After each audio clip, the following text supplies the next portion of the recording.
എല്ലാവർക്കും നമസ്കാരം. മലയാളത്തിൻ്റെ പ്രിയപ്പെട്ട കഥാകാരി ലളിതാംബിക അന്തർജനത്തിൻ്റെ മനുഷ്യപുത്രി എന്ന ചെറുകഥയാണ് നമ്മൾ കഴിഞ്ഞ ക്ലാസ്സുകളിൽ പഠിച്ചു കഴിഞ്ഞത്. പ്രത്യയശാസ്ത്രങ്ങൾക്ക് അതീതയായി നിന്നുകൊണ്ട് വേദന അനുഭവിക്കുന്നവരുടെ കണ്ണുനീരൊപ്പാൻ ശ്രമിക്കുന്ന ലളിതാംബിക അന്തർജനം എന്ന് പറയുന്ന കഥാകാരിയെ നമ്മൾ അവരുടെ കഥകളിൽ കാണുകയായിരുന്നു. ഇനി നമ്മൾ ഒരു കവിതയിലേക്കാണ് പ്രവേശിക്കുന്നത്. ഇടശ്ശേരി ഗോവിന്ദൻ നായരുടെ വായാടി എന്ന് പറയുന്ന ഒരു ലഘു കവിത നമ്മുടെ സിലബസിലുണ്ട്. നമ്മൾ അതിലേക്കാണ് വരുന്നത്. നമ്മുടെ പുസ്തകത്തിൽ കുറച്ച് കവിതകൾ പഠിക്കാൻ വെച്ചിട്ടുണ്ട്. അത് ആധുനിക കവിത്രയത്തിന് ശേഷം വരുന്ന കവികളുടെ കവിതകളാണ്. ആധുനിക കവിത്രയം എന്നൊക്കെ പറഞ്ഞാൽ കാര്യങ്ങൾ മനസ്സിലാകുമോ? നമ്മുടെ പ്രഗത്ഭരായ കവികളെ പ്രാചീന കവിത്രയമെന്നും ആധുനിക കവിത്രയമെന്നും രണ്ട് തട്ടിൽ നമ്മൾ തരംതിരിച്ചിട്ടുണ്ട്. കവിത്രയം എന്ന് പറഞ്ഞു കഴിഞ്ഞാൽ മൂന്ന് കവികൾ എന്നാണ് അർത്ഥം. ത്രയം എന്നുള്ള വാക്കിന് മൂന്നെന്നാണ്. നമ്മുടെ ആദ്യകാല പ്രഗത്ഭരായ മൂന്ന് കവികളെ കൂട്ടിച്ചേർത്ത് പ്രാചീന കവിത്രയം എന്നൊരു വിശേഷണം കൊടുത്തിട്ടുണ്ട്. അതായത് ചെറുശ്ശേരി എഴുത്തച്ഛൻ, കുഞ്ചൻ നമ്പ്യാർ. അവർ പഴയ കവികളാണ്, ആദ്യകാല കവികളാണ്. ചെറുശ്ശേരിയുടെ ജീവിതകാലം എന്ന് പറയുന്നത് 15-ാം നൂറ്റാണ്ടിൻ്റെ ഉത്തരാർത്ഥമാണ്. എഴുത്തച്ഛൻ്റെ ജീവിതകാലം എന്ന് പറയുന്നത് 16-ാം നൂറ്റാണ്ടാണ്. നമ്പ്യാരുടെ കാലം എന്ന് പറയുന്നത് 18-ാം നൂറ്റാണ്ടാണ്. അത് പ്രാചീന കവിത്രം. ഇതുപോലെ ആധുനിക കാലത്ത് പ്രഗത്ഭരായ മൂന്ന് കവികളെ കൂട്ടിച്ചേർത്ത് ആധുനിക കവിത്രയൻ എന്ന ഒരു പേര് നമ്മൾ കൊടുത്തിട്ടുണ്ട്. അവരെ നിങ്ങൾക്ക് പരിചയം കാണും. കുമാരനാശാൻ, വള്ളത്തോൾ, ഉള്ളൂർ. ഈ പ്രമുഖരായ കവികളെ കൂട്ടിച്ചേർത്താണ് ആധുനിക കവിത്രയം എന്ന് നമ്മൾ വ്യവഹരിക്കുന്നത്. ഇവരുടെ കാലശേഷം എന്ന് പറഞ്ഞു കഴിഞ്ഞാൽ പിന്നെ വന്ന പ്രഗത്ഭരെന്ന് പറഞ്ഞാൽ ജി ശങ്കരക്കുറുപ്പ്, ഇടപ്പള്ളി കവികൾ, അതായത് ഇടപ്പള്ളി രാഘവൻപിള്ള, ചങ്ങമ്പുഴ കൃഷ്ണപിള്ള, ഇവരൊക്കെയാണ് കാലത്തെ പ്രമുഖരായിട്ടുള്ള കവികൾ. ഇവരുടെ കാലശേഷം വന്ന ഇടശ്ശേരി ഗോവിന്ദൻ നായർ, വൈലോപ്പള്ളി ശ്രീധരമേനോൻ, NV കൃഷ്ണവാര്യർ, ഈ അടുത്ത കാലത്ത് അന്തരിച്ച അക്കിത്തം അച്യുതൻ നമ്പൂതിരി, അങ്ങനെയുള്ള കുറെ കവികളെ നമ്മൾ പരിചയപ്പെടുകയാണ്. ഇടശ്ശേരിയുടെ കൃതികളിലേക്ക് വരുന്നതിന് മുമ്പ് നമുക്ക് അദ്ദേഹത്തെ പറ്റിയുള്ള വ്യക്തിപരമായ ചില വിവരങ്ങൾ ഒന്ന് നോക്കാം. അദ്ദേഹം 1906 ഡിസംബർ 23 കുറ്റിപ്പുറത്തിനടുത്തുള്ള ഇടശ്ശേരി തറവാട്ടിൽ ജനിച്ചു. ഇടശ്ശേരി എന്നുള്ളത് അദ്ദേഹത്തിൻ്റെ തറവാട്ട് പേരാണ്, അല്ലെങ്കിൽ നമ്മുടെ ഇതിൽ കൂടെ വീട്ടുപേരാണ്. 1906 ഡിസംബർ 23 അദ്ദേഹത്തിൻ്റെ ജനനം കുറ്റിപ്പുറം എന്ന് പറയുന്ന സ്ഥലത്ത്. കടുത്ത ദാരിദ്ര്യം മൂലം അദ്ദേഹം പ്രാഥമിക വിദ്യാഭ്യാസം മാത്രമേ പൂർത്തിയാക്കിയിട്ടുള്ളൂ. 8ാം ക്ലാസ് വരെ ഉണ്ടായിരുന്നുള്ളൂ അദ്ദേഹത്തിൻ്റെ വിദ്യാഭ്യാസം. തുടർന്ന് അദ്ദേഹം 15ാമത്തെ വയസ്സിൽ വക്കീൽ ഗുമസ്തനായി ജോലിയിൽ പ്രവേശിക്കുകയാണ്. പിന്നീട് അദ്ദേഹം വളർന്നപ്പോൾ പൊന്നാനി കേന്ദ്രീകരിച്ച് നടന്ന അന്നത്തെ ക്വിറ്റ് ഇന്ത്യ സമരത്തിലും സ്വാതന്ത്ര്യ സമര പരിപാടികളിലുമെല്ലാം അദ്ദേഹം സജീവമായി പങ്കെടുത്തിരുന്നു. സ്വന്തം പ്രയത്നം കൊണ്ട് സംസ്കൃതവും ഇംഗ്ലീഷും അദ്ദേഹം പഠിച്ച് നല്ല പ്രാവീണ്യം നേടി. 12ാമത്തെ വയസ്സിൽ അദ്ദേഹം കവിതാരചന ആരംഭിച്ചു എന്നാണ് കണക്ക്. 1974 ഒക്ടോബർ 16 അദ്ദേഹം അന്തരിക്കുകയും ചെയ്തു. ഇത്ര അദ്ദേഹത്തിൻ്റെ വ്യക്തിപരമായ വിവരങ്ങൾ. ഇനി അദ്ദേഹത്തിൻ്റെ കൃതികൾ നിരവധി കവിതാ സമാഹാരങ്ങളും നാടകങ്ങളും ഇടശ്ശേരിയുടേതായിട്ട് നമുക്ക് കിട്ടിയിട്ടുണ്ട്. കവിയും ഒപ്പം നാടകൃത്ത് കൂടിയായിരുന്നു ഇടശ്ശേരി ഗോവിന്ദൻ നായർ. അദ്ദേഹത്തിൻ്റെ പ്രധാനപ്പെട്ട കവിതാ സമാഹാരങ്ങൾ എന്ന് പറയുന്നത് ഇവയൊക്കെയാണ്: കറുത്ത ചെട്ടിച്ചികൾ, പുത്തൻകലവ് പരിവാളും, കാവിലെ പാട്ട്, അളകാവലി, ഒരുപിടി നെല്ലിക്ക, തത്വശാസ്ത്രം ഉറങ്ങുമ്പോൾ, ലഘുഗാനങ്ങൾ, കുങ്കുമ പ്രഭാതം, തിരഞ്ഞെടുത്ത കൃതികൾ, അന്തിത്തിരി. ഇവയൊക്കെ അദ്ദേഹത്തിൻ്റെ കവിതാ സമാഹാരങ്ങളാണ്. ഇതിലെ കാവിലെ പാട്ട് എന്ന കൃതിക്ക് 1970 കേന്ദ്ര സാഹിത്യ അക്കാദമി അവാർഡും 1971 കേരള സാഹിത്യ അക്കാദമി അവാർഡും ലഭ്യമായിട്ടുണ്ട്. ഇതുകൂടാതെ അദ്ദേഹം നാടകൃത്ത് കൂടിയായിരുന്നെന്ന് ഞാൻ പറഞ്ഞല്ലോ. അദ്ദേഹത്തിൻ്റെ നാടകങ്ങൾ എന്ന് പറയുന്നത് വളരെ പ്രസിദ്ധമായ കൂട്ടുകൃഷി എന്ന് പറയുന്നൊരു നാടകവും, കൂട്ടുകൃഷി, ചാലിയെത്തി, നൂലാമാല, തൊടിയിൽ പടരാത്ത മുല്ല, കളിയും ചിരി, ഇതൊക്കെ അദ്ദേഹത്തിൻ്റെ നാടകങ്ങളാണ്. കൂടാതെ ഒരു ഏകാംഗ നാടകവും അദ്ദേഹം എഴുതിയിട്ടുണ്ട്, എണ്ണിച്ചുട്ട അപ്പം. ഇത്രയും അദ്ദേഹത്തിൻ്റെ രചനകളാണ്. ഇനി അദ്ദേഹം ആരായിരുന്നു? അദ്ദേഹത്തിൻ്റെ രചനകൾ ഇങ്ങനെയൊക്കെയുള്ള കാര്യങ്ങളിലേക്ക് നമ്മൾ പ്രവേശിക്കുകയാണ്. ഇടശ്ശേരിയെ പറ്റി പറയുമ്പോൾ നിരൂപകന്മാർ ആദ്യം പറയുന്ന കാര്യം മലയാള കവിതയെയും കാൽപ്പനികതയുടെ ലോകത്ത് നിന്ന് റിയലിസത്തിൻ്റെ ലോകത്തിലേക്ക് വന്നവരിൽ പ്രമുഖനായിരുന്നു ഇടശ്ശേരി ഗോവിന്ദൻ നായർ എന്നാണ്.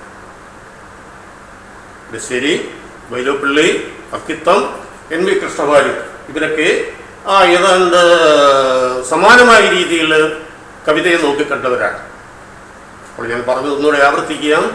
മലയാള കവിതയെ കാൽപ്പനികതയുടെ ലോകത്ത് നിന്ന് യാഥാർത്ഥ്യത്തിൻ്റെ അല്ലെങ്കിൽ റിയലിസത്തിൻ്റെ ലോകത്തിലേക്ക് അല്ലെങ്കിൽ മണ്ഡലത്തിലേക്ക് ഇറക്കിക്കൊണ്ടുവന്ന കവികളിൽ പ്രമുഖനായിരുന്നു ഇടശ്ശേരി ഗോവിന്ദൻ നായർ. എന്ന് പറഞ്ഞാൽ നിങ്ങൾക്ക് വേണ്ടത്ര ആശയം വ്യക്തമാവില്ല എന്ന് എനിക്കറിയാം. എന്താണ് ഈ കാൽപ്പനികത എന്ന് പറഞ്ഞു കഴിഞ്ഞാൽ? കാൽപ്പനികത അല്ലെങ്കിൽ റൊമാൻറ്റിസിസം. ഇവിടെ ഒരു കാര്യം പറയാം. സാഹിത്യത്തെ പരിശോധിച്ചു കഴിഞ്ഞാൽ, വിലയിരുത്തി കഴിഞ്ഞാൽ, ആറ്റിക്കുറുക്കിയെടുത്താൽ സാഹിത്യത്തിൽ 3 പ്രസ്ഥാനങ്ങളാണുള്ളത്: ക്ലാസിസം, റിയലിസം, റൊമാൻറ്റിസിസം. അടിസ്ഥാനപരമായിട്ട് ഈ 3 ഇസങ്ങളാണ് സാഹിത്യത്തെ ഭരിക്കുന്നത്. ബാക്കിയുള്ളതെല്ലാം ഇതിൻ്റെ അവാന്തര വിഭാഗങ്ങളായിട്ട് അതുമായിട്ട് ബന്ധപ്പെട്ട് പിന്നീട് വന്ന പ്രസ്ഥാനങ്ങളാണ്. ഇസം എന്നുള്ള വാക്കിന് പ്രസ്ഥാനം എന്നാണ് അർത്ഥം. ഒത്തിരി ഇസങ്ങൾ നമ്മുടെ നാട്ടിൽ കമ്മ്യൂണിസം, സോഷ്യലിസം, നക്സലിസം, മാവോയിസം, അങ്ങനെ എല്ലാ ഇസമാണ്. ഇസം എന്നുള്ള വാക്കിന് പ്രസ്ഥാനം എന്നാണ് അർത്ഥം. അങ്ങനെയുള്ള 3 ഇസങ്ങൾ സാഹിത്യത്തെ ഭരിച്ചിരുന്നു. അത് ക്ലാസിസം ആണ് ആദ്യത്തേത്, രണ്ടാമത് റൊമാൻറ്റിസിസം, മൂന്നാമത്തേത് റിയലിസം. ഇതിനെയൊക്കെ ഒരു നിർവചനത്തിൽ ഒതുക്കുക എന്ന് പറയുന്നത് അസാധ്യമായ കാര്യമാണ്. ക്ലാസിസം എന്ന് പറഞ്ഞു കഴിഞ്ഞാൽ എന്താണെന്ന് ചോദിച്ചു കഴിഞ്ഞാൽ പഴകി ഉറച്ചു പോയ ഭാവന എന്ന് നമുക്കതിന് മറുപടി പറയാം. പഴകി ഉറച്ചു പോയ ഭാവനയാണ് ഈ ക്ലാസിസം എന്നുള്ളതുകൊണ്ട് ഉദ്ദേശിക്കുന്നത്. അതായത് കവികളിങ്ങനെ പരമ്പരാഗതമായിട്ട് ഉപയോഗിച്ച് പഴകിപ്പോയ, തഴമ്പിച്ച ചില കവി സങ്കേതങ്ങളും ശൈലികളും പ്രയോഗങ്ങളും ഒക്കെയുണ്ട്. അതാണ് ഈ ക്ലാസിസത്തിൽ നമ്മൾ കാണുന്നത്. ഉദാഹരണത്തിന് പറഞ്ഞു കഴിഞ്ഞാൽ സൂര്യനും താമരയും, ചന്ദ്രനും ആമ്പലുമൊക്കെ ഈ പഴയകാല കവികളുടെ സ്ഥിരം ബിംബങ്ങളായിരുന്നു, സിംബലുകളായിരുന്നു. അതായത് സൂര്യനും താമരയും കാമുക ഭാവമാണ് കവികൾ അവരിൽ കണ്ടെത്തുന്നത്. അതുപോലെ തന്നെ ആമ്പലും ചന്ദ്രനും അവിടെ നമ്മൾ ഈ കാമുക ഭാവമാണ് കാണുന്നത്. ഇതിങ്ങനെ തലമുറകളായിട്ട് കവികൾ അനുവർത്തിച്ചു പോന്നിരുന്ന ഒരു രീതിയാണ്. കാമുക ഭാവം അല്ലെങ്കിൽ ഭാര്യ ഭർത്തൃഭാവം ഇവയ്ക്ക് തമ്മിൽ ആരോപിക്കുക. സൂര്യൻ കാമുകനും താമര കാമുകി. സൂര്യൻ ഉദിക്കുമ്പോൾ താമര വിടരുന്നു, സൂര്യൻ അസ്തമിക്കുമ്പോൾ താമര കൂമ്പിപ്പോകുന്നു. ഇത് വെച്ചാണ് ആ കാമുക ഭാവം അതിലേക്ക് ആരോപിക്കുന്നത്. അതുപോലെ തന്നെ ചന്ദ്രൻ ഉദിക്കുമ്പോൾ ആമ്പൽ വിടരുന്നു, ചന്ദ്രന് അസ്തമിക്കുമ്പോൾ ആമ്പൽ കൂമ്പിപ്പോകുന്നു. അവിടെയും ഇതേ ഭാവം തന്നെ ആരോപിതമാണ്. അതുപോലെ തന്നെ വിരഹദുഃഖം അനുഭവിക്കുന്ന ആളുകളുടെ അവസ്ഥ വർണ്ണിക്കുന്ന ഭാഗമുണ്ട്. വിരഹദുഃഖം എന്ന് പറഞ്ഞാൽ, വിരഹം എന്ന് പറഞ്ഞാൽ അറിയാമല്ലോ, വേർപാടാണ്. വേർപാടിൻ്റെ ദുഃഖം അനുഭവിക്കുന്ന ആളുകൾ അവരിപ്പോൾ ഉദ്യാനത്തിൽ ചെന്ന് നിൽക്കുന്നു. ഉദ്യാനമാകുമ്പോൾ നമുക്കറിയാം അവിടെ പൂക്കൾ കാണും. പൂക്കളുടെ സുഗന്ധം ആസ്വദിക്കുന്നത് നമുക്കൊക്കെ പ്രിയങ്കരമായ കാര്യമാണല്ലോ. എന്നാൽ ഈ കവികൾ വർണ്ണിക്കുമ്പോൾ ഈ വിരഹികൾക്ക് ഈ ഉദ്യാനത്തിലെ പൂക്കളുടെ സുഗന്ധം അവരുടെ നാസാരന്ധ്രങ്ങൾക്ക് അസ്വസ്ഥത ഉണ്ടാക്കുന്നു എന്നാണ്. മൂക്കിൽ തീക്കൊള്ളി കയറ്റുന്ന അവസ്ഥയാണ് ഈ പൂക്കളുടെ സുഗന്ധം ആസ്വദിക്കുമ്പോൾ ഈ വിരഹികൾക്കുണ്ടാകുന്നത്. ഇതൊരു പരമ്പരാഗതമായ വിശ്വാസമാണ്. അവരുടെ വിരഹ ദുഃഖത്തിൻ്റെ തീവ്രത വർദ്ധിപ്പിക്കുന്ന ഒരു ഘടകമായിട്ടാണ് അതിനെ കവികൾ അവതരിപ്പിക്കുന്നത്. അതായത് മറ്റുള്ളവർക്ക്, അതായത് സാധാരണ വ്യക്തികൾക്ക് സുന്ദരമായി തോന്നുന്ന വസ്തുക്കളൊക്കെ അവർക്ക് അസുന്ദരമായിട്ട് തീരും എന്നുള്ളതാണ് ഒരു കാവ്യസങ്കല്പം എന്ന് പറയുന്നത്. കുയിലുകളുടെ പാട്ടുകൾ കേൾക്കുക, വണ്ടുകളുടെ മുരളൽ ശബ്ദം കേൾക്കുക, ഇതൊക്കെ സാധാരണ വ്യക്തികൾക്ക് കർണാനന്ദകരമാകുമ്പോൾ വിരഹികൾക്കത് കർമ്മകഠോരമായിട്ട് അനുഭവപ്പെടും. അതുപോലെ നമുക്കറിയാം, ഈ നിലാവത്ത് നിൽക്കുക എന്നുള്ളത്, നിലാവെന്ന് പറയുന്നത് കുളിർമ പകരുന്ന എന്നാണെന്ന് നമുക്കറിയാമല്ലോ. പക്ഷേ വിരഹികൾ നിലാവിൽ നിൽക്കുമ്പോൾ നട്ടുച്ചയ്ക്ക് പൊരിവെയിലിൽ നിൽക്കുന്ന അനുഭവമാണ് അവർക്ക് ഉണ്ടാവുക. ഇങ്ങനെയുള്ള ചില പരമ്പരാഗതമായ കവിസങ്കല്പങ്ങളുണ്ട്. ഇതിനാണ് സത്യം പറഞ്ഞാൽ ഈ പഴകി ഉറച്ചു പോയ ഭാവന എന്ന് പറയുന്നത്. അവർ ആ ബന്ധങ്ങളിലൊന്നും പുതിയ പുതിയ ഭാവനകൾ ഉണ്ടാക്കിയെടുക്കുന്നില്ലെന്നുള്ളത്, പുതിയ കാഴ്ചപ്പാടുകൾ അവർക്ക് ജനിക്കുന്നില്ലെന്നുള്ളതാണ്. പണ്ട് പറഞ്ഞവരും ഇത് തന്നെ പറഞ്ഞു, പിന്നെ വന്നവരും അത് തന്നെ ആവർത്തിച്ചുകൊണ്ടിരിക്കുകയാണ്. ഇതാണ് ഈ ക്ലാസിസം എന്ന് പറയുന്ന ആ പ്രസ്ഥാനത്തിൻ്റെ ഒരു സവിശേഷത. നിങ്ങൾക്ക് മനസ്സിലാകാൻ വേണ്ടി പറഞ്ഞു തന്നെന്നുള്ളത്. പിന്നെയുള്ള പ്രമുഖമായ പ്രസ്ഥാനമാണ് റൊമാൻറ്റിസിസം, കാൽപ്പനിക പ്രസ്ഥാനം എന്ന് മലയാളത്തിൽ അതിനെ നമ്മൾ പേരിട്ട് വിളിക്കും. എന്താണ് ഈ കാൽപ്പനികത അല്ലെങ്കിൽ കാൽപ്പനിക പ്രസ്ഥാനം, അല്ലെങ്കിൽ അതിൻ്റെ സവിശേഷത എന്താണെന്ന് ചോദിച്ചു കഴിഞ്ഞാൽ, ഭാവനയ്ക്കും വികാരത്തിനും സ്വപ്നോത്സുകതയ്ക്കും പ്രാധാന്യമുള്ള ഒരു സാഹിത്യ പ്രസ്ഥാനമാണ് ഈ റൊമാൻറ്റിസിസം അല്ലെങ്കിൽ കാൽപ്പനികത എന്ന് പറയുന്നത്. അവിടെ കവി ജീവിക്കുന്നത് യാഥാർത്ഥ്യത്തിൻ്റെ ലോകത്തല്ല, അവൻ സ്വപ്നലോകത്താണ് ജീവിക്കുന്നത്, ഭാവനയുടെ ലോകത്താണ്. വികാരമാണ് അവനെ ഭരിക്കുന്നത്, അല്ലാതെ വിവേകമല്ല. ഇങ്ങനെയുള്ളൊരു സങ്കല്പ ജീവിയെയാണ് ഈ റൊമാൻറ്റിസിസം അല്ലെങ്കിൽ കാൽപ്പനിക പ്രസ്ഥാനത്തിൽ നമ്മൾ കാണാൻ സാധിക്കുന്നത്. മലയാളത്തിലെ ഏറ്റവും വലിയ റൊമാൻറ്റിക് കവി ആരായിരുന്നു എന്ന് ചോദിച്ചു കഴിഞ്ഞാൽ ചങ്ങമ്പുഴ കൃഷ്ണപിള്ള എന്ന് നമുക്ക് അതിന് മറുപടി കിട്ടും. റൊമാൻറ്റിസത്തിൻ്റെ അല്ലെങ്കിൽ കാൽപ്പനികതയുടെ ശക്തി ദൗർബല്യങ്ങൾ അതിൻ്റെ പരിപൂർണതയിൽ പരിലസിക്കുന്ന കൃതികളായിരുന്നു ചങ്ങമ്പുഴ കൃഷ്ണപിള്ളയുടെ. അതവിടെ നിൽക്കട്ടെ. ഇനി ഈ റിയലിസം എന്ന് പറയുന്ന പ്രസ്ഥാനം എന്താണെന്ന് നമുക്ക് നോക്കാം. ഇതിനെ മലയാളത്തിൽ യാഥാർത്ഥ്യ പ്രസ്ഥാനം എന്ന് പറയും. അതായത് കണ്ട കാര്യങ്ങൾ കണ്ടതുപോലെ അനുഭവിപ്പിക്കുക എന്നുള്ളതാണ്, അല്ലെങ്കിൽ അവതരിപ്പിക്കുക എന്നുള്ളതാണ്. ജീവിത യാഥാർത്ഥ്യങ്ങളെ പച്ചയായിട്ട് തുറന്നു കാണിക്കുക എന്ന് വേണമെങ്കിൽ നമുക്ക് പറയാം. മനുഷ്യരെ ബാധിക്കുന്ന പ്രശ്നങ്ങൾ നമുക്കറിയാം. പട്ടിണി, രോഗവും ദാരിദ്ര്യവും വിരഹവും മരണവും ഇതൊക്കെയാണ്, തൊഴിലില്ലായ്മ, ഇതുപോലെയുള്ള പ്രശ്നങ്ങളാണല്ലോ മനുഷ്യൻ്റെ നിത്യജീവിത പ്രശ്നങ്ങൾ എന്ന് പറയുന്നത്. അപ്പോൾ അതിനെയൊക്കെ അതേപോലെ അവതരിപ്പിക്കുക. ഇത് ഞാൻ നേരത്തെ ഒന്ന് സൂചിപ്പിച്ചാണ്. ചെറുകഥകളുടെ വളർച്ചയുടെ ചരിത്രം പറഞ്ഞപ്പോൾ തകഴിയും ദൈവം ബഷീറും കാരൂരും പൊൻകുന്നം വർക്കിയും ഒക്കെ ഈ റിയലിസ്റ്റിക് എഴുത്തുകാരായിരുന്നു എന്ന് ഞാൻ പറഞ്ഞത് ഓർമ്മയുണ്ടാകുമല്ലോ. അപ്പോൾ ഇതാണ് ഈ മൂന്ന് പ്രസ്ഥാനത്തിൻ്റെയും ഒരു പൊതു സ്വഭാവം എന്ന് പറയുന്നത്. അപ്പോൾ ഇങ്ങനെ ഈ റൊമാൻറ്റിസിസം അല്ലെങ്കിൽ കാൽപ്പനികതയുടെ ലോകത്ത്, അതായത് ഭാവനയുടെ ലോകത്ത് വർത്തിച്ചിരുന്ന മലയാള കവിതയെ ജീവിത യാഥാർത്ഥ്യങ്ങളുടെ തലത്തിലേക്ക് ഇറക്കിക്കൊണ്ടുവന്നു നമ്മുടെ അക്കിത്തം എന്നാണ് നമ്മൾ ആദ്യമേ പറഞ്ഞത്. ഈ കവിത്രയത്തിൻ്റെ കാലം മലയാള കവിതയുടെ സുവർണ കാലഘട്ടമായിട്ടാണ് അറിയപ്പെടുന്നത്. മലയാളത്തിൽ ഈ കാൽപ്പനിക പ്രസ്ഥാനത്തിന് തുടക്കം കുറിക്കുന്നവരിൽ പ്രധാനി നമ്മുടെ കുമാരനാശാനായിരുന്നു. 1907 അദ്ദേഹം എഴുതിയ വീണപൂ എന്ന് പറയുന്ന ഖണ്ഡകാവ്യത്തിലൂടെയാണ് ഈ കാൽപ്പനിക പ്രസ്ഥാനത്തിന് മലയാളത്തിൽ വളർച്ച ഉണ്ടാകുന്നത്. അതിനു മുമ്പും അതിൻ്റെ സൂചനകൾ ഉണ്ടായിട്ടുണ്ട്. AR രാജരാജവർമ്മയുടെ മലയവിലാസം എന്ന് പറയുന്ന കാവ്യം, VC ബാലകൃഷ്ണ പണിക്കർ ഒരു വിലാപം എന്ന് പറയുന്ന കാവ്യം, ഇതൊക്കെ കാൽപ്പനികതയുടെ തുടക്കം കുറിച്ച കൃതികളാണ്. അത് വിസ്മരിച്ചുകൊണ്ടല്ല ഞാൻ പറയുന്നു. എങ്കിലും കുമാരനാശാൻ്റെ വീണപൂവിന് ഈ കാൽപ്പനിക പ്രസ്ഥാനത്തിൽ ഒരു നിർണായകമായ പങ്കുണ്ടായിരുന്നു. വീണുകിടക്കുന്നൊരു പൂവിൽ മനുഷ്യജീവിതത്തെ ദർശിക്കുകയായിരുന്ന ആശാൻ.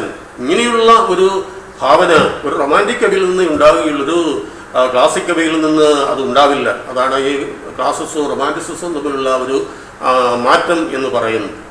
പിന്നീട് വള്ളത്തോളും ഉള്ളൂരും ഈ കാൽപ്പനികതയുടെ മണ്ഡലത്തിൽ വിരാജിച്ചിരുന്നവരാണ്. പിന്നീട് G. ശങ്കരക്കുറുപ്പും പിന്നീട് വന്ന ചങ്ങമ്പുഴ കൃഷ്ണപിള്ളയും ഇടപ്പള്ളി രാഘവൻപിള്ളയും ഇവരൊക്കെ ഈ തികഞ്ഞ കാൽപ്പനിക കവികളായിരുന്നു. അപ്പോൾ ഇങ്ങനെ ഈ മലയാള കവിത ഈ ഭാവനയുടെ അല്ലെങ്കിൽ ഇമാജിനേഷൻ്റെ ഈ സങ്കല്പ സ്വർഗത്തിലൂടെ എങ്ങനെ വിഹരിച്ച് നടന്നിരുന്ന കാലത്ത് ഈ കവിതയെ പച്ചമണ്ണിലേക്ക്, ജീവിത യാഥാർത്ഥ്യങ്ങളിലേക്ക് ഇറക്കി നിർത്താൻ പരിശ്രമിച്ച വ്യക്തികളിൽ പ്രമുഖനായിരുന്നു ഇടശ്ശേരി ഗോവിന്ദൻ നായർ. ഒപ്പം വൈലോപ്പള്ളിയും എൻ വിയും അക്കിത്തമൊക്കെ ഉണ്ട് ആ കൂടെ. ഇങ്ങോട്ട് വരുമ്പോൾ വേറെയുണ്ട് പ്രഗത്ഭരായിട്ടുള്ള കവികൾ. ഇതിൽ വൈലോപ്പള്ളിയുടെ പ്രസിദ്ധമായൊരു പ്രയോഗമുണ്ട്: തൊടുവെള്ളാമ്പൽ പൊയ്കയല്ല ജീവിതത്തിൻ്റെ കടലെ കവിതയ്ക്ക് ഞങ്ങൾക്ക് മഷിപ്പാത്രമെന്ന് വൈലോപ്പള്ളി പ്രഖ്യാപിക്കുന്നുണ്ട്. തൊടുവെള്ളാമ്പൽ പൊയ്ക, വെളുത്ത പൂക്കൾ നിറഞ്ഞു നിൽക്കുന്ന, വെളുത്ത ആമ്പൽ പൂക്കൾ നിറഞ്ഞു നിൽക്കുന്ന പൊയ്ക, തടാകം, അതിൻ്റെ സൗന്ദര്യം വർണ്ണിക്കലല്ല ഞങ്ങളുടെ രചനാ രീതി, മറിച്ച് ജീവിതത്തിൻ്റെ കടലാണ് കവിതയ്ക്ക് ഞങ്ങൾക്ക് മഷിപ്പാത്രമാകുന്നത്. ഞങ്ങളുടെ തൂലികയിൽ മഷി നിറയ്ക്കുന്നത് പച്ചയായ മനുഷ്യ ജീവിതമാണ്, അല്ലെങ്കിൽ മനുഷ്യ ജീവിതത്തെ ആസ്പദമാക്കിയാണ് ഞങ്ങൾ കവിത എഴുതാൻ പോകുന്നത്. അല്ലാതെ ഈ ബാഹ്യപ്രപഞ്ചത്തിൻ്റെ സൗന്ദര്യത്തെ ആവാഹിച്ചെടുക്കാനുള്ള ശ്രമമൊന്നുമല്ല ഞങ്ങൾ നടത്തുന്നത് എന്ന് ഈ വൈലോപ്പള്ളി ശ്രീധരമേനോൻ പ്രഖ്യാപിക്കുന്നുണ്ട്. ആ കൂട്ടത്തിൽ പെടും നമ്മുടെ ഇടശ്ശേരി. ഇനി ഒട്ടനവധി വിശേഷണങ്ങൾ നമ്മൾ ഈ ഇടശ്ശേരി ഗോവിന്ദൻ നായർക്ക് കൽപ്പിച്ചു കൊടുക്കുന്നുണ്ട്. എന്തൊക്കെയാണത്? സമൂഹ നന്മയ്ക്കായി കവിതയെ ഉപയോഗിച്ച വ്യക്തി, മനസ്സിലാകുമല്ലോ. ഗ്രാമീണ കവി, കർഷക പ്രസ്ഥാനത്തിൻ്റെ കവി, മാനവികതയുടെ കവി. മാനവികത എന്ന് പറഞ്ഞാൽ മനുഷ്യത്വം, അതാണ് മനുഷ്യത്വത്തിൻ്റെ കവി, അധ്വാനവർഗത്തിൻ്റെ ഉണർത്തുപാട്ടുകാരൻ. ഇങ്ങനെ ഇടപ്പള്ളിക്ക് നമ്മൾ ഇടശ്ശേരിക്ക് നമ്മൾ കൊടുത്തിരിക്കുന്ന വിശേഷണങ്ങൾ നിരവധിയാണ്. വിപ്ലവ ആവേശം നിറഞ്ഞു നിൽക്കുന്നവയായിരുന്നു ഇടശ്ശേരിയുടെ കവിതകളെല്ലാം തന്നെ. പ്രതിസന്ധികളിൽ തളരാത്ത അദ്ദേഹത്തിൻ്റെ വ്യക്തിത്വം മിക്ക കവിതകളിലും പ്രകടമാണ്. തീയിൽ കുരുത്തത് വെയിലത്ത് പാടില്ല എന്ന് നമ്മൾ കേട്ടിട്ടുണ്ടല്ലോ എന്ന് പറഞ്ഞതുപോലെ ജീവിതത്തിൽ വളരെയേറെ പ്രതിസന്ധികളിലൂടെ കടന്നു പോകുന്ന വ്യക്തിയാണ് ഇടശ്ശേരി. അങ്ങനെയുള്ള അദ്ദേഹത്തിൻ്റെ ആ തളരാത്ത വ്യക്തിത്വം അദ്ദേഹത്തിൻ്റെ രചനകളിലും പ്രകടമാണ്. പ്രമേയത്തിൽ എന്ന പോലെ, അതായത് ഇതിവൃത്തത്തിൽ എന്ന പോലെ പ്രതിപാദനത്തിലും ഇത്രയേറെ കനമുള്ള കവിതകൾ മലയാളത്തിൽ വിരളമാണ്. കവിതയ്ക്ക് സ്വീകരിക്കുന്ന വിഷയത്തിന് കനമുണ്ട്, കട്ടിയുണ്ട്. ഒപ്പം അത് അവതരിപ്പിക്കുന്ന രീതിക്കും അതിൻ്റേതായിട്ടുള്ള ഗാംഭീര്യമുണ്ട്, കനമുണ്ട്.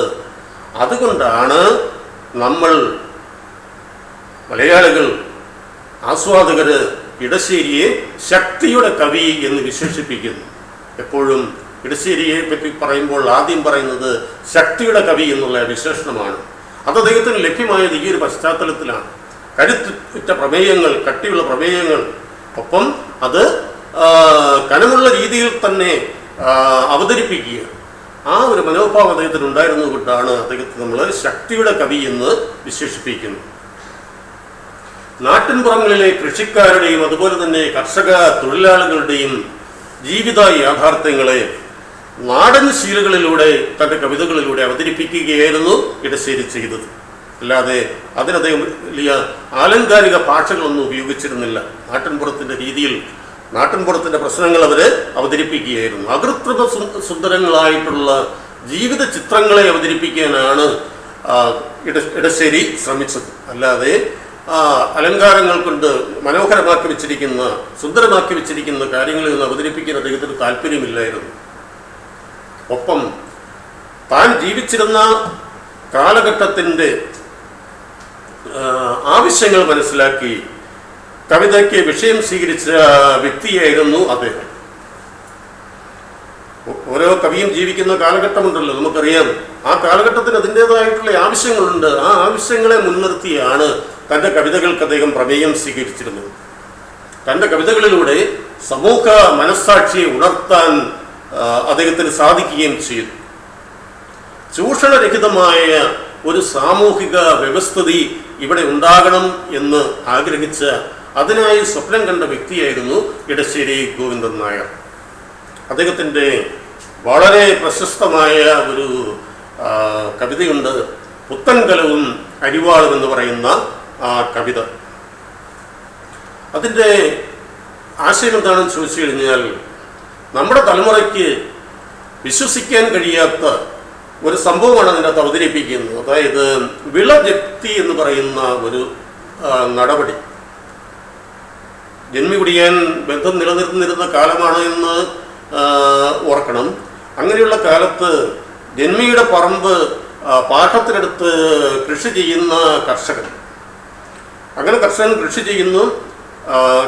ഒരു കൃഷിക്ക് എന്തെങ്കിലും പിഴവ് സംഭവിക്കുക, അതായത് വൃഷ്ടിയോ അനാവൃഷ്ടിയോ അല്ലെങ്കിൽ മറ്റെന്തെങ്കിലും പ്രശ്നങ്ങൾ വന്നാൽ മതി. അതിവൃഷ്ടി അനാവൃഷ്ടി എന്നൊക്കെ പറഞ്ഞാൽ മനസ്സിലാവുമല്ലോ. മഴയില്ലാതെ പോകുകയോ വെള്ളപ്പൊക്കം ഉണ്ടാവുകയോ അല്ലെങ്കിൽ അങ്ങനെ എന്തെങ്കിലും കാരണത്താൽ വിളവിന് നാശം സംഭവിക്കുക. അതായത് ഒരു വർഷം, ഈ വർഷം ഞാൻ കൃഷി ചെയ്യുകയാണ്, അപ്പോൾ ജന്മിക്ക് ആ വിളവിൻ്റെ ഇത്ര ശതമാനം പാട്ടം കൊടുക്കണമെന്നാണ് വ്യവസ്ഥ. അപ്പോൾ ഈ വർഷത്തെ എൻ്റെ കൃഷി വെള്ളപ്പൊക്കത്തിൽ നശിച്ചു പോയി, പാട്ടം കൊടുക്കാൻ സാധിച്ചില്ല. ഞാൻ അടുത്ത വർഷം വീണ്ടും രണ്ടാമത്തെ കൃഷി നടത്തുകയാണ്. അപ്പോൾ കഴിഞ്ഞ വർഷത്തെ പാട്ടക്കുടിശ്ശിക ഈടാക്കാൻ വേണ്ടിയിട്ട് ജന്മിക്ക് എന്ത് ചെയ്യാനുള്ള അവകാശമുണ്ട്? ഈ വർഷത്തെ എൻ്റെ വിളവ് ജപ്തി ചെയ്യാനുള്ള അധികാരമുണ്ട്. ഇത് ജന്മിതിൻ്റെ ഗുണ്ടായുസം കൊണ്ട് നേടിയെടുത്തതല്ല, അത് നിയമാനുസൃതമാണ്. കോടതിയുടെ അംഗീകാരവും അതിനുണ്ട്. ഇതാണ് വിള ജപ്തി എന്ന് പറയുന്നത്. അപ്പോൾ അങ്ങനെയുള്ളൊരു സംഭവമാണ് ഈ പുത്തൻകലവും അരിവാളും എന്ന് പറയുന്ന ദൈവത്തിൻ്റെ വിപ്ലവ കവിതയിൽ നമ്മൾ കാണുന്നത്. കോമൻ എന്ന് പറയുന്ന പാവപ്പെട്ട കർഷകൻ വെയിലും മഴയും കൂട്ടാക്കാതെ അധ്വാനിച്ച് തൻ്റെ പാടത്ത് പൊന്നു വിളയിക്കുകയാണ്. പാടത്തിൻ്റെ വരമ്പത്ത് തന്നെയായിരുന്നു അയാൾ കിടപ്പും. അങ്ങനെ പട്ടിണിയും പരിവട്ടവുമായിട്ട് വളരെയേറെ സ്വപ്നം കണ്ട് അദ്ദേഹം തൻ്റെ പാടത്ത് പൊന്നു വിളയിച്ചു.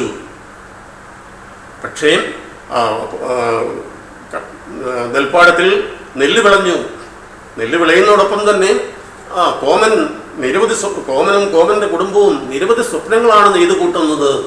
ഇളയ കുഞ്ഞിന് ഉടുപ്പ് വാങ്ങിക്കണം, മൂത്തവൾക്ക് പൂത്താലി പണിയിക്കണം, ഒരാൺകുട്ടിയുണ്ട് അവൻ്റെ ഫീസ് കൊടുക്കണം, അതുപോലെ തന്നെ ചിട്ടിപ്പൈസ അടയ്ക്കണം. അങ്ങനെ നിരവധി ആഗ്രഹങ്ങളുമായിട്ടാണ് ഈ കോമൻ ഈ വിളഞ്ഞ നെൽപ്പാടം നോക്കി അങ്ങനെ ഇരിക്കുന്നത്. ഓണത്തുമ്പി കണക്കെ അവരുടെ മോഹം പാറിപ്പറന്നു എന്നാണ് ഇടശ്ശേരി പറഞ്ഞിരിക്കുന്നത്. അങ്ങനെ നിലം കൊയ്യാനുള്ള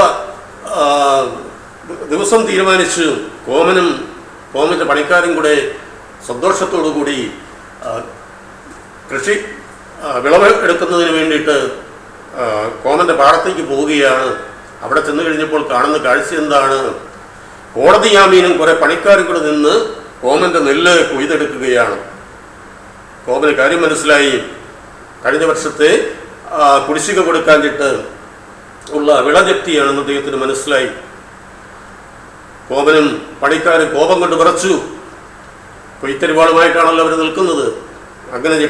അങ്ങനെ കോപിച്ച് വിറച്ച് നിൽക്കുന്ന കോമനെ കണ്ടപ്പോൾ തന്നെ പണിതുകൊണ്ടിരുന്ന പണിക്കാർ ആയുധം ഇട്ടിട്ട് കരയ്ക്ക് കയറി. കലികൊണ്ട് നിൽക്കുന്ന കോമനെ കോടതി യാമീൻ കോടതി ഉത്തരവ് പൊക്കിക്കാണിച്ചു. കൽപ്പനയുണ്ട്, കളിക്കേണ്ട എന്നാണ് വാമീൻ്റെ മറുപടി. ഇത് കോടതി ഉത്തരവാണ്, എതിർക്കാൻ നിൽക്കണ്ട. എന്ത് ചെയ്യാൻ? കോമന് ശാന്തനാകുകയല്ല വേറെ മാർഗമില്ലായിരുന്നു. കോമനും പണിക്കാരും കൊയ്ത്തരിവാൾ താഴെയിട്ട് നിൽക്കുകയാണ്. അപ്പോഴാണ് എരുതിയിലേക്ക് എണ്ണയൊഴിക്കുന്ന രീതിയിൽ കോമൻ്റെ മകള് പുത്തനരി വിൽക്കാനുള്ള കലവും വാങ്ങി ചന്തയിൽ നിന്ന് വരുന്നത്. അത് കോമൻ്റെ ഭാര്യയുടെ ആഗ്രഹമായിരുന്നു. നെല്ല് കൊയ്ത് കഴിയുമ്പോൾ നെല്ല് കിട്ടുമല്ല, നെല്ല് കുത്തി പുതുതായിട്ട് കഞ്ഞി വയ്ക്കണം. അതാണ് പുത്തിരി വയ്ക്കുക എന്ന് പറയുന്നത്. അതിന് പുതിയൊരു കലം വേണം. അങ്ങനെയുള്ള പുത്തൻ കലവും വാങ്ങിച്ചുകൊണ്ട് കോമൻ്റെ മകള് നടന്നു വരുന്ന കാഴ്ച അതുകൂടെ കണ്ടു കഴിഞ്ഞപ്പോഴേക്കും അവിടെ കൂടുന്നവരുടെ എല്ലാം ഹൃദയം തകരുകയാണ്. പക്ഷെ എന്ത് ചെയ്യാം, എതിർക്കാൻ വയ്യല്ലോ. അപ്പോഴാണ് ഈ കൊയ്ത്തരിവാളുകളുടെ ശബ്ദമെന്ന രീതിയിൽ ഇടശ്ശേരി ഇടയ്ക്ക് കയറി പറയുന്നത് എന്ത്? അധികാരം കൊയ്യണമാദ്യം നാം, അതിന്മേലാകട്ടെ പൊന്നാരി എന്നാണ്. ഈ വ്യവസ്ഥിതി മാറണം എന്നുള്ള ആഹ്വാനം കവി ഇവിടെ മുഴക്കുകയാണ്. ആദ്യം നമുക്ക് കൊയ്തെടുക്കേണ്ടത് അധികാരമാണ്. അധികാരം കയ്യിലുണ്ടെങ്കിലേ നിയമങ്ങൾ പൊളിച്ചെഴുതാനായിട്ട് സാധിക്കുകയുള്ളൂ. എന്ന് കവി ഇവിടെ പ്രഖ്യാപിക്കുകയാണ്. മലയാളികൾ ഏറെക്കാലം ഒരു വിപ്ലവ മുദ്രാവാക്യമായിട്ട് വിളിച്ചുകൊണ്ടിരുന്ന ഒരു പ്രയോഗമാണത്. അധികാരം കൊയ്യണമാദ്യം നാം, അതിന്മേലാകട്ടെ പൊന്നാരിൻ എന്നുള്ള ആ പ്രയോഗം. എന്നിട്ട് കവി പറയുന്നുണ്ട് തുടർന്ന്, അതിന് വ്യക്തികളുടെ ദുഃഖം, ഇങ്ങനെയൊരു മാറ്റം സമൂഹത്തിൽ ഉണ്ടാകണമെന്നുണ്ടെങ്കിൽ, വ്യവസ്ഥിതികൾ മാറണമെന്നുണ്ടെങ്കിൽ, നിയമങ്ങൾക്ക് പൊളിച്ചെടുത്ത് നടത്തണമെന്നുണ്ടെങ്കിൽ വ്യക്തിയുടെ ദുഃഖം സമൂഹത്തിൻ്റെ ദുഃഖമായിട്ട് പരിണമിക്കണം. ഇവിടെ നമ്മൾ കാണുന്നത് കോമൻ എന്ന് പറയുന്ന ഒരു വ്യക്തിയുടെ മാത്രം ദുഃഖമാണ്.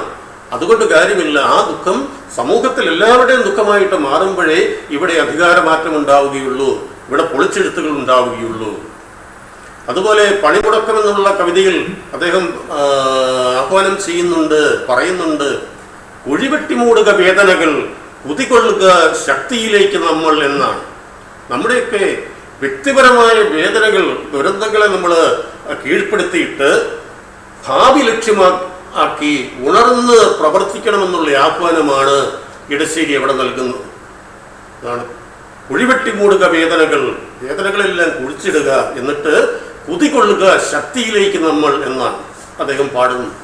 അതുപോലെ തന്നെ അദ്ദേഹത്തിൻ്റെ മറ്റൊരു പ്രയോഗമുണ്ട്, ഇടയ്ക്ക് കണ്ണീർ ഉപ്പ് പുരട്ടാതെ എന്തിന് ജീവിത പലഹാരം എന്നും കവി ചോദിക്കുന്നുണ്ട്. മനുഷ്യ ജീവിതമാകുമ്പോൾ അവിടെ ദുഃഖങ്ങൾ ഉണ്ടാകും. ഇടയ്ക്ക് ദുഃഖങ്ങൾ വന്നില്ലെങ്കിൽ ജീവിത പലഹാരത്തിന് പിന്നെ എന്ത് രുചി എന്ന് ചോദിക്കുന്ന ഇടശ്ശേരിയെ അദ്ദേഹത്തിൻ്റെ കവിതകളിൽ നമ്മൾ കാണുന്നുണ്ട്. ഗാന്ധിജിയായിരുന്നു അദ്ദേഹത്തിൻ്റെ ഗുരുസ്ഥാനീയനായിരുന്ന വ്യക്തി. അങ്ങനെ ഗാന്ധിജിയെ ഗുരുസ്ഥാനത്ത് കാണുമ്പോൾ തന്നെ മാർക്സിയൻ ദർശനങ്ങളെ സാംശീകരിക്കാനും ഇടശ്ശേരി മടിച്ചില്ല എന്നുള്ളത് അദ്ദേഹത്തിൻ്റെ മറ്റൊരു സവിശേഷതയാണ്. ജീവിതത്തിൻ്റെ പരുക്കൻ യാഥാർത്ഥ്യങ്ങളെയാണ് കവിതയിലൂടെ ഇടശ്ശേരി നമ്മുടെ മുമ്പിലേക്ക് വയ്ക്കുന്നത്. മനുഷ്യരുടെ ജീവിത ദൈന്യങ്ങൾ പൊറുക്കാൻ കഴിയാത്ത ഒരു മനസ്സ് ഇടശ്ശേരിക്ക് ഉണ്ടായിരുന്നു. ഇക്കാരണങ്ങൾ കൊണ്ടെല്ലാമാണ് ഇടശ്ശേരി മലയാളികൾക്ക് പ്രിയങ്കരനായിട്ട് മാറിയത്. ഇനി നമ്മൾ പഠിക്കാൻ പോകുന്ന ഒരു കവിത, അതൊരു ലഘു കവിതയാണ്.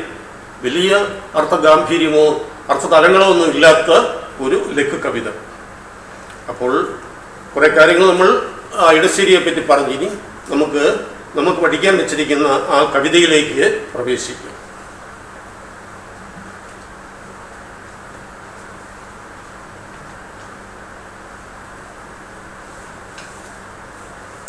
അൻപത്തി മൂന്നാമത്തെ പേജിൽ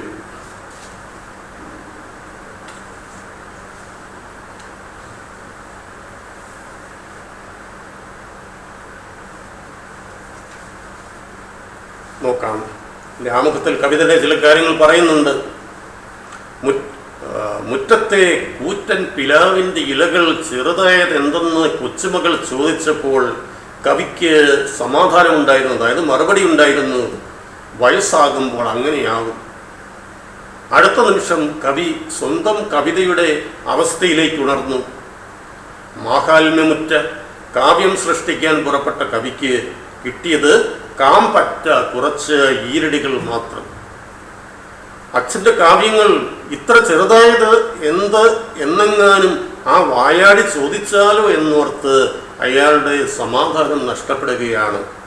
ഇത്രയേ ഉള്ളൂ ഈ കവിതയുടെ സാരാംശം എന്ന് പറഞ്ഞിരിക്കുന്നു. വായാടി എന്നുള്ള വാക്കിൻ്റെ അർത്ഥം അറിയാൻ ആവശ്യത്തിൽ കൂടുതൽ സംസാരിക്കുന്നവളെയാണ് നമ്മൾ വായാടി എന്ന് വിളിക്കുന്നത്. ഇവിടെ സംഭവം എന്താണ്? മുറ്റത്ത് വളർന്നു നിൽക്കുന്ന ഒരു വലിയ പ്ലാവ്, ആ പ്ലാവിൻ്റെ ഇലകൾ പെറുക്കുന്ന കൊച്ചുമകള് കവിയോട് സംശയം ചോദിക്കുകയാണ്, അച്ഛ എന്തുകൊണ്ടാണ് ഈ പ്ലാവിൻ്റെ ഇലകൾ ഇത്ര ചെറുതായി പോയത് എന്നുള്ള സംശയമായിരുന്നു. അപ്പോൾ മറ്റൊന്നും ആലോചിക്കാതെ കവി മറുപടി പറഞ്ഞു, അത് പ്ലാവിന് വയസ്സായിട്ടാണ്, വയസ്സാകുമ്പോൾ ഇങ്ങനെ ഒക്കെ സംഭവിക്കും, ഇലകളൊക്കെ ചെറുതായി ഒക്കെ പോകും എന്ന് പറഞ്ഞു. പിന്നീടാണ് കവി കവിത എഴുതാനിരിക്കുന്നത്.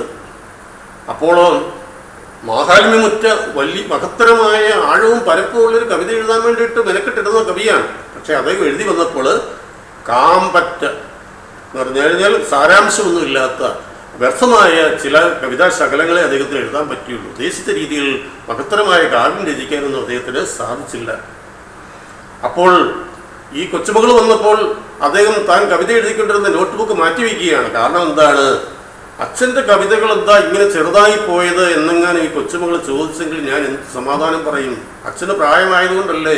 അവിടെ പ്ലാവിൻ്റെ കാര്യം പറഞ്ഞല്ലോ, പ്ലാവിന് വയസ്സായപ്പോൾ ഇല ചെറുതായി പോയി എന്ന് മറുപടി പറഞ്ഞതാണല്ലോ ഈ അച്ഛൻ. അപ്പോൾ സ്വാഭാവികമായിട്ടും മകൾ ചോദിക്കുക, അച്ഛൻ്റെ പ്രായമായതുകൊണ്ടാണ് അച്ഛൻ്റെ കവിത ഇതുപോലെ ശുഷ്കിച്ച് ഉണങ്ങിപ്പോയത് എന്ന് അവൾ ചോദിച്ചു കഴിഞ്ഞാൽ എനിക്ക് നാണക്കേടല്ലേ, ഞാൻ എന്ത് മറുപടി പറയും? അവളത് ചോദിക്കുകയും ചെയ്യും, കാരണം അവൾ വായാടിയാണ് എന്ന് അച്ഛനറിയാം. ഇതാണ് കവിതയുടെ ആശയം. ഇനി എന്ന് പറഞ്ഞിരിക്കുന്നത് നോക്കുക. മുറ്റത്ത് നിൽക്കുന്ന കൂറ്റൻ പിലാവിൻ്റെ കറ്റത്തണലിൽ ഉലാത്തിടുമ്പോൾ വീണ് കിടക്കുന്ന സവർണ ശില്പക ശ്രേണി പെറുക്കി കളിക്കൽ നിർത്തി ഓമന ചോദിച്ചാൾ, എന്തിത്ര കൊച്ചാവാൻ ഈ മരത്തിൻ്റെ ഇലകളച്ച? കുഞ്ഞിപ്പിലാവിലെ കോമൽ പടിക്കലെ കുഞ്ഞിപ്പിലാവിൻ ചുവട്ടിലോളം ഓടുമ്പോൾ എന്നും ഈ ചോദ്യത്തിൽ മുൾമുന ചാടിക്കടക്കാറുണ്ടായിരിക്കാം. അച്ഛൻ പറഞ്ഞു കൊടുത്തു സകൗതുകം, അങ്ങനെയാവും വയസ്സാകുമ്പോൾ. തെറ്റോ ശരിയോ പറഞ്ഞതെന്തിന് ഞാൻ കുട്ടിയോടങ്ങനെ തീർത്തുരച്ച്? സംതൃപ്തി ഏലാതെ എഴുത്തുമുറിയിൽ ഞാൻ അന്തിക്കിരിക്കുകയായിരുന്നു. മാമല പോലെ മഹാസമുദ്രം പോലെ മാഹാത്മ്യമുറ്റൊരു സൃഷ്ടി ചെയ്യാൻ മോഹിച്ചിട്ടെന്തേ കുറച്ചീരടികളൻ മോഹശ്രമങ്ങൾ കിടന്നു മുന്നിൽ. നാദപ്രപഞ്ചത്തിൽ നിന്ന് താളാത്മക സ്രോതസ്സൊഴുകിയിരുന്ന ചിത്തം വേനലിൻ ഉഗ്രത കൊണ്ടാവാം ഇന്നൊരു കാനൽ നീർ തത്തും മണൽപ്പരപ്പായി. എന്നിട്ട് മോമന തൈമുല്ലപ്പൂമണം എന്ന കണക്കിങ്ങണഞ്ഞ നേരം ഞാനൊരു അപരാധിയാണെന്ന പോലവേ ആ നോട്ട് പുസ്തകം മാറ്റിവെച്ചു. എന്തിത്ര കൊച്ചായത് അച്ഛൻ്റെ കാവ്യമെന്ന് എങ്ങാനാ വായാടി ചോദിച്ചാലോ? അത്രയുള്ളൂ കവിത. നോക്കാം. മുറ്റത്ത് നിൽക്കുന്ന കൂറ്റൻ പിലാവിൻ്റെ പ്ലാവ് തന്നെയാണ്. മുറ്റത്തൊരു വലിയ പ്ലാവ് മരം അങ്ങനെ നിൽക്കുന്നുണ്ട്.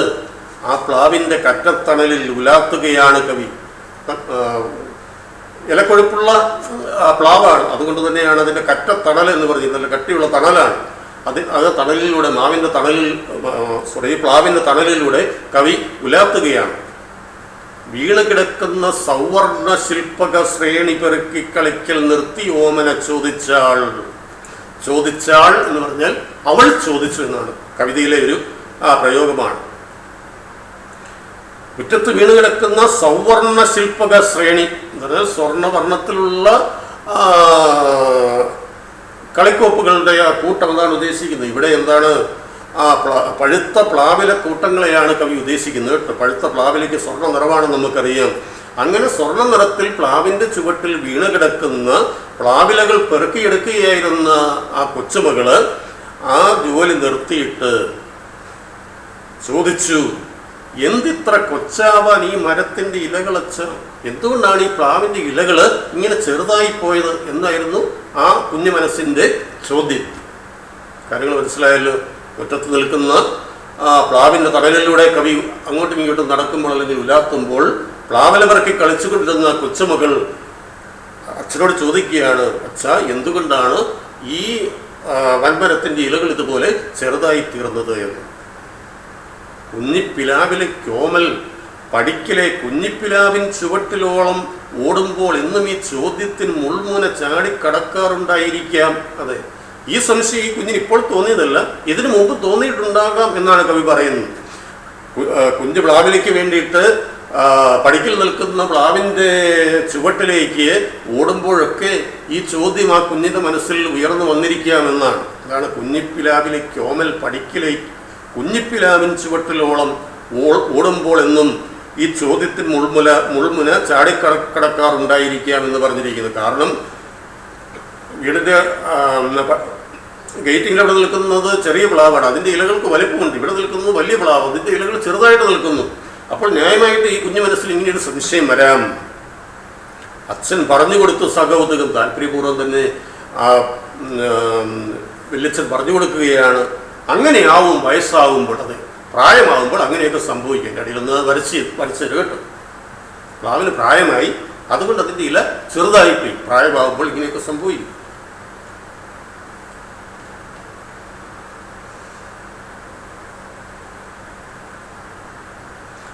എന്നിട്ട് കവി ചിന്തിക്കുകയാണ്, തെറ്റോ ശരിയോ പറഞ്ഞത്? ഞാൻ പറഞ്ഞ കാര്യം ശരിയാണോ അതോ തെറ്റാണോ? പ്രായമായതുകൊണ്ടാണ് ഈ ഇലകൾ ഇങ്ങനെ ചെറുതായത്. എന്തിന്നും ഞാൻ ആ കുട്ടിയോടെങ്ങനെ തീർത്തൊരിച്ച്, ഞാൻ എന്തിനാണ് ആ കുട്ടിയോടെങ്ങനെ തീർത്തൊരു മറുപടി പറഞ്ഞത്, ഞാൻ പറഞ്ഞത് ശരിയായോ അതോ ശരിയായിരുന്നോ അതോ തെറ്റായിരുന്നോ? കവിക്ക് അങ്ങനെ ഒരു സന്ദേഹവും വരുന്നുണ്ട്. സംതൃപ്തിയേലാതെ എഴുത്തുമുറിയിൽ ഞാൻ അന്തിക്കുന്നു. സന്ധ്യാസമയത്ത് ഒരു മനസ്സംതൃപ്തിയുമില്ലാതെ കവിത എഴുതാനായിട്ട് ഇരിക്കുകയാണ് അദ്ദേഹത്തിൻ്റെ എഴുത്തുമുറിയിൽ. അപ്പോൾ ഇങ്ങനെയുള്ള കവിത എഴുതണമെന്നാണ് കവിയുടെ ആഗ്രഹമെന്ന് നോക്കുക.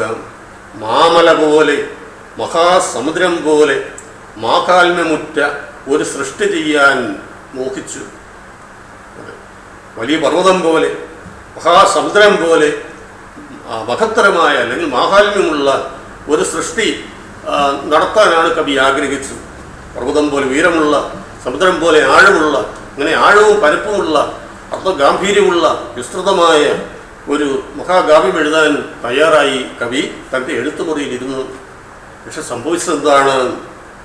മോഹിച്ചിട്ടതേ കുറച്ച് ഈരടികളൻ മോഹശ്രമങ്ങൾ കിടന്നു മുന്നിൽ.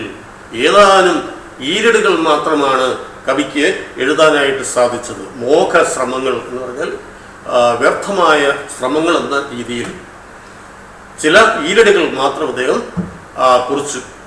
ആണ് മോഹശ്രമങ്ങൾ കിടന്നു മുന്നിൽ എന്ന് പറഞ്ഞിരിക്കുന്നത്.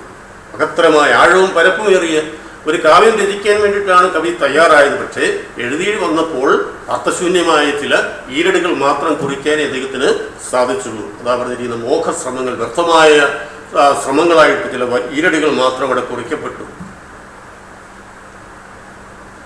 അപ്പോൾ കവി പറയുകയാണ്, നാദപ്രപഞ്ചത്തിൽ നിന്ന് താളാത്മക സ്രോതസ്സൊഴുകിയിരുന്ന ചിത്തം വേനലിന് ഉഗ്രത കൊണ്ടാവാം ഇന്നൊരു കാനൽ നീർ തത്തും മണൽപ്പരപ്പായി. എന്താ പറയുന്നത്? നാദപ്രപഞ്ചത്തിൽ നിന്ന്, അല്ലേ, നാദത്തിൻ്റെ അല്ലെങ്കിൽ സംഗീതത്തിൻ്റെ ലോകത്ത് നിന്ന് താളാത്മക സ്രോതസ്സൊഴുകിയിരുന്ന ചിത്തം എന്ന് പറഞ്ഞാൽ മനസ്സാണ്. സംഗീതത്തിൻ്റെ ലോകത്തിൽ നിന്ന് താളാത്മകമായ കവിത ഉറവെടുത്തിരുന്ന, ഒഴുകി വന്നിരുന്ന എൻ്റെ മനസ്സ് വേനലിന് ഉഗ്രത കൊണ്ടാവാം, വേനലിൻ്റെ കാഠിന്യം കൊണ്ടാവാം ഇന്ന് കാനൽ നീർ തത്തും മണൽപ്പരപ്പായി. കാനൽ നീർ എന്ന് പറഞ്ഞു കഴിഞ്ഞാൽ മരീചിക എന്ന് പറയും. മരീചിക എന്താണെന്ന് കേട്ടിട്ടുണ്ടല്ലോ. മരുഭൂമിയിൽ വെള്ളം ഉണ്ടെന്ന് തോന്നിക്കുന്ന ഒരു അവസ്ഥയാണ്. വെയിലിൻ്റെ ശക്തിയിൽ ഈ മണൽപ്പരപ്പിലേക്ക് ശക്തമായ സൂര്യകിരണങ്ങൾ പതിക്കുന്ന അവസരത്തിൽ നമ്മുടെ നോട്ടത്തിൽ ഒരു ഭ്രമം വരുന്നതാണത്. നോക്കിക്കഴിയുമ്പോൾ ജലമുണ്ടെന്നൊരു തോന്നലുണ്ടാകും. അതിനാണ് മരീചിക എന്ന് പറയുന്നത്. ഇല്ലാത്തതുണ്ടെന്ന് സങ്കല്പിക്കുക. അതാണ് മരീചിക എന്നുള്ളതുകൊണ്ട് ഉദ്ദേശിക്കുന്നത്. അപ്പോൾ കാനൽ നീർ തത്തുന്ന ഒരു മണൽപ്പരപ്പായിട്ട് എൻ്റെ മനസ്സ് മാറിപ്പോയിരിക്കുന്നു എന്നാണ്. മരുഭൂമിയിലാണല്ലോ മരീചിക ഉണ്ടാകുന്നത്. അപ്പോൾ എന്താ ഇവിടെ പറഞ്ഞിരിക്കുന്നത്? സംഗീതത്തിൻ്റെ ലോകത്ത് നിന്ന് താളാത്മകമായ കവിത ഒഴുകിയിരുന്ന എൻ്റെ മനസ്സ് വേനലിൻ്റെ തീവ്രത കൊണ്ടാകാം ഇന്ന് മരീചിക നിറഞ്ഞ ഒരു മരുപ്പറമ്പായിട്ട് മാറിപ്പോയിരിക്കുന്നു എന്നാണ്. എന്താ ഇവിടെ ഉദ്ദേശിക്കുന്നത്? കവിയുടെ മനസ്സിലെ കവിതയുടെ നീരുറവ വറ്റിപ്പോയിരിക്കുന്നു എന്നാണ്. നമുക്കറിയാം, ഉറവ ഉണ്ടാകണമെന്നുണ്ടെങ്കിൽ, ജലം മണ്ണിൽ ഉണ്ടാകണമെന്നുണ്ടെങ്കിൽ എന്ത് വേണം? മഴ വേണം. മരുഭൂമിയിൽ അത് ഉണ്ടാവില്ല. അപ്പോൾ ഇവിടെ കവി പറയുകയാണ്, ഉഗ്രമായ വേനൽ കൊണ്ടായിരിക്കാം എന്ന് പറയുന്നുണ്ട് എൻ്റെ മനസ്സ് മരുഭൂമിക്ക് സദൃശമായിട്ട് മാറിയിരിക്കുന്നു എന്നുള്ളതാണ്. കവിയുടെ ജീവിത സാഹചര്യങ്ങളോ ഭൗതിക ചുറ്റുപാടുകളോ ഒക്കെ ആകാം കവി ഇവിടെ വേനൽ എന്നുള്ളത് കൊണ്ട് സൂചിപ്പിക്കുന്നത്. എന്താണെങ്കിലും ഒരു കാര്യം വ്യക്തമാണ്, കവിയുടെ മനസ്സിൽ ഇപ്പോൾ കവിത ഉണ്ടാകുന്നില്ല. കവിതയുടെ നീരുറവ കവിയുടെ മനസ്സിൽ നിന്ന് അപ്രത്യക്ഷമായി പോയിരിക്കുന്നു, വറ്റിപ്പോയിരിക്കുന്നു എന്നാണ്. പഴയതുപോലെ എഴുതാൻ കവിക്ക് ആകുന്നില്ല. അതാണ് ഇവിടെ നമ്മൾ കാണുന്നത്.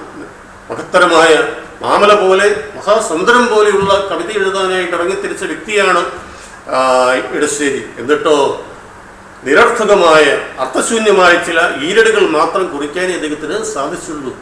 എന്നിട്ടാണ് കവി ഇങ്ങനെ പറഞ്ഞിരിക്കുന്നത്. പണ്ട് ഞാൻ കവിത എഴുതാനിരുന്നാൽ കവിത ഇങ്ങനെ അനർഗളം വന്നുകൊണ്ടിരുന്നതാണ്.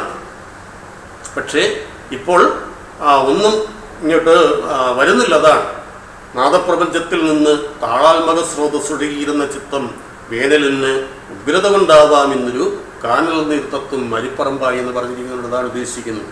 കവിതയുടെ ഉറവ അദ്ദേഹത്തിൻ്റെ മനസ്സിൽ നിന്ന് അപ്രത്യക്ഷമായി പോയിരിക്കുന്നു. എന്നിട്ടും ഓമന തൈമുല്ല പൂമണം എന്ന കണക്കിങ്ങണഞ്ഞ നേരം ഒരു പൂവിൻ്റെ സുഗന്ധം പോലെ ഈ കുഞ്ഞ് തൻ്റെ സമീപത്തേക്ക് വന്നപ്പോൾ ഭയപ്പെട്ട് കവി എന്താ ചെയ്യുന്നത്? ഞാനൊരു അപരാധിയാണെന്ന പോലവേ ആ നോട്ട് പുസ്തകം മാറ്റിവെച്ചു അടിയിലൊന്ന് വരച്ചൊരു കെട്ടു. ഞാനെന്തോ വലിയ അപരാധം ചെയ്തു എന്നതുപോലെ, തെറ്റുകാരനാണെന്നതുപോലെ ഞാൻ കവിത എഴുതിക്കൊണ്ടിരുന്ന ആ പുസ്തകം ഞാൻ മാറ്റിവെച്ചു എന്നാണ് കവി പറയുന്നത്. കാരണം എന്താണ്? എന്തിത്ര കൊച്ചായത്, അച്ഛൻ്റെ കാവ്യമെന്നെങ്ങാനാ വായാടി ചോദിച്ചാലോ, അതാണ് കവിയെ ഭയപ്പെടുത്തുന്നത്. എന്തുകൊണ്ട് അങ്ങയുടെ കവിത ഇതുപോലെ ശുഷ്കിച്ചു പോയി, ഉണങ്ങിപ്പോയി, ചെറുതായിപ്പോയി എന്ന് ആ വായാടി പെൺകൊച്ച് ചോദിച്ചാലോ എന്ന് കവി ഭയപ്പെടുന്നു. തൻ്റെ ദൗർബല്യങ്ങൾ മറ്റുള്ളവരുടെ മുമ്പിൽ വെളിപ്പെട്ടു പോകാതിരിക്കാൻ ശ്രമിക്കുന്ന കവിയെ നമ്മളിവിടെ കാണുന്നുണ്ട്. കവിത എഴുതാനുള്ള ശക്തി നശിച്ച് ഇരിക്കുന്ന ആ കവിയുടെ ആ ദൗർബല്യം, അത് ആരെങ്കിലും ചോദ്യം ചെയ്യുമോ എന്നുള്ള ഭയം, അതാണ്. പ്രായമായതുകൊണ്ട് ആണോ അച്ഛൻ്റെ കവിത ചെറുതായി പോയത് എന്ന് കൊച്ചുമകൾ തീർച്ചയായിട്ടും ചോദിക്കും. കാരണം മകളോട് നേരത്തെ പറഞ്ഞ മറുപടി ഏതായിരുന്നല്ലോ, പ്ലാവിന് പ്രായമായതുകൊണ്ട് അതിൻ്റെ ഇല ചെറുതായിപ്പോയി, അച്ഛന് വയസ്സായതുകൊണ്ടല്ലേ അച്ഛൻ്റെ കവിതകൾ ഇങ്ങനെ ചെറുതായിപ്പോയത് എന്ന് അവൾ ചോദിച്ചു കഴിഞ്ഞാൽ ഞാൻ എന്ത് മറുപടി പറയും എന്നുള്ള ഭയമാണ് കവിയെ ഭരിക്കുന്നത്. ഇത്രയേ ഉള്ളൂ ഇതിൻ്റെ ആശയം. അതിൻ്റെ ആദ്യ പാരഗ്രാഫിൽ പറഞ്ഞിരിക്കുന്ന ആശയം നമ്മൾ ഓർത്തിരുന്നാൽ മാത്രം മതിയാവും. അതിൻ്റെ കവിതയുടെ രത്നച്ചുരുക്കം അവിടെ അടങ്ങിയിട്ടുണ്ട്. ആവർത്തിച്ച് പറയേണ്ട ആവശ്യമൊന്നുമില്ല കേട്ടോ. ഇന്ന് നമുക്ക് ഇന്നത്തെ ക്ലാസ് ഇവിടെ അവസാനിപ്പിക്കാം കേട്ടോ.